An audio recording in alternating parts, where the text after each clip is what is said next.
Alright, how to make my really easy chili. Really easy to make and taste really, really good.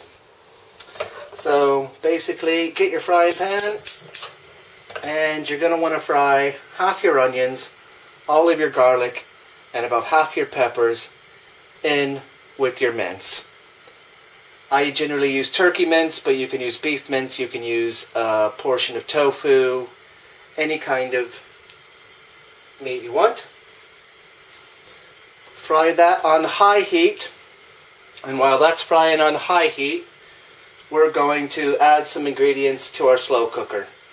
You don't have to fry off the meat with half your onion, half your pepper, and your garlic, but I do it because I find it gives it more flavor when added to the slow cooker.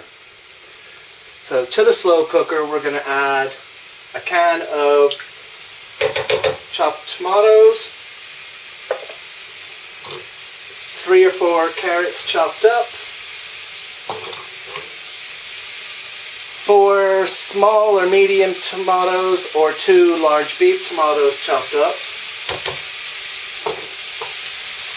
2 peppers, green, red, yellow, orange, doesn't matter.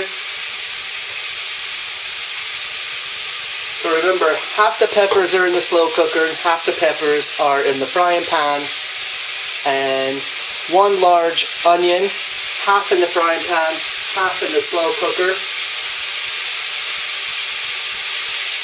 Right? A can of drained and kidney beans.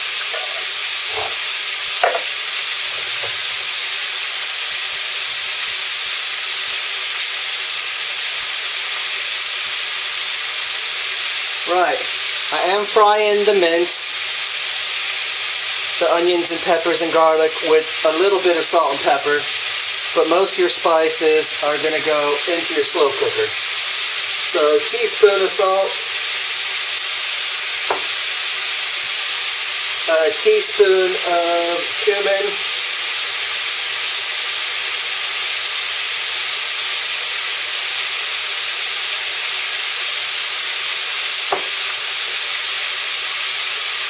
a teaspoon of chili powder,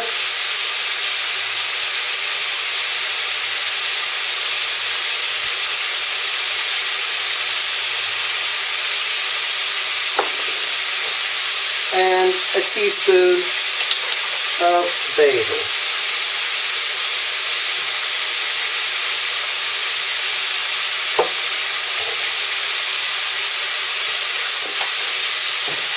Alright, go ahead and give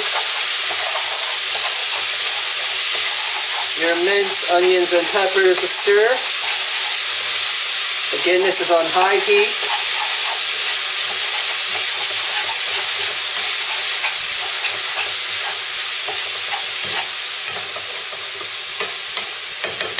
Right, and then what you can do is you can stir everything you put into the slow cooker.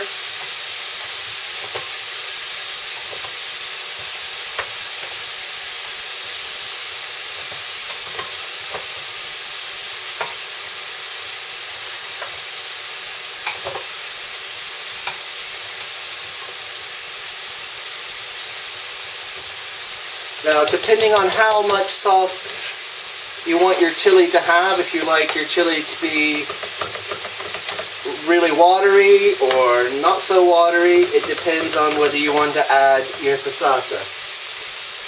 I like my chili to be nice and full, medium, not too wet, not too dry, so I like to put the passata in. If I want to thicken it up, I can always add some tomato puree later. Right, so we've added that passata to the slow cooker, and what we're going to do is we're going to give that a nice stir with all those spices and all those vegetables.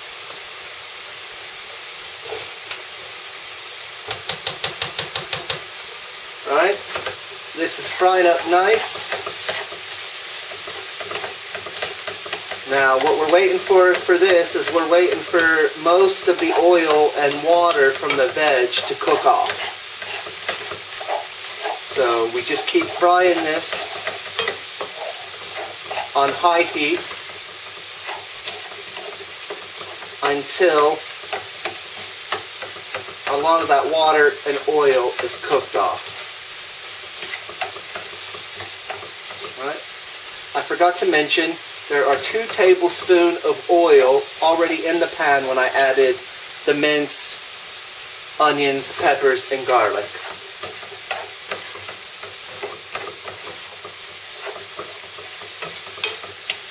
So depending on how fatty your actual meat is, you may or may not want to use that oil.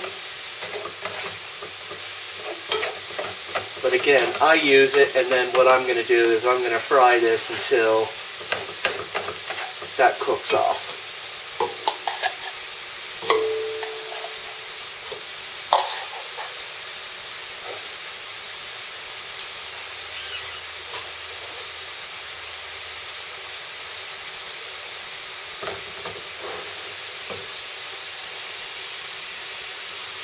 Now you can see that liquid that's still there. Like I said, we're just waiting for this get nice and hot and fry off a bit. Again, if you don't mind the oil added to your chili, you don't have to wait to fry that off. You can just add everything in there. Some people prefer it. But what I'm going to do, like I said, is just let it fry off and add those flavors to my onions, peppers, and mince.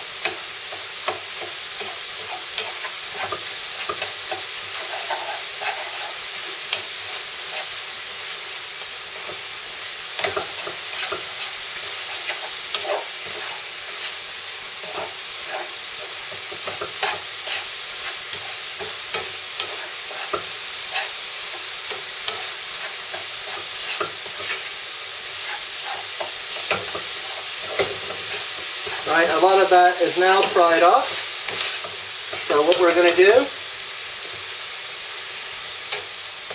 is we're now going to add this to the slow cooker.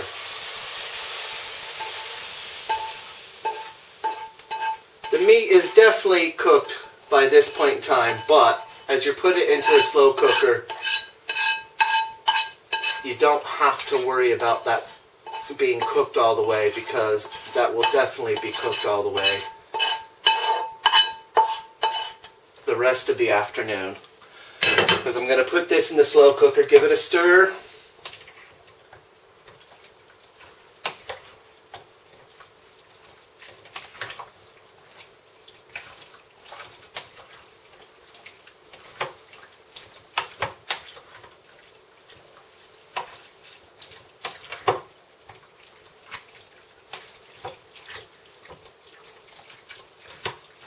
Make sure it's all nice and mixed up.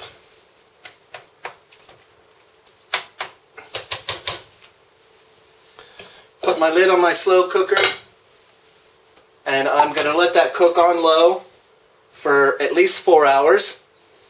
If it was maybe only 2 hours or 3 hours, I would probably cook it on high, but I'm going to let that sit for a nice 4 hours in there and enjoy that. This chili is best eaten over some lightly salted tortilla or plain Doritos with a little sharp cheddar thrown in and possibly a spoon of sour cream. That's how I prefer to eat it, but you enjoy.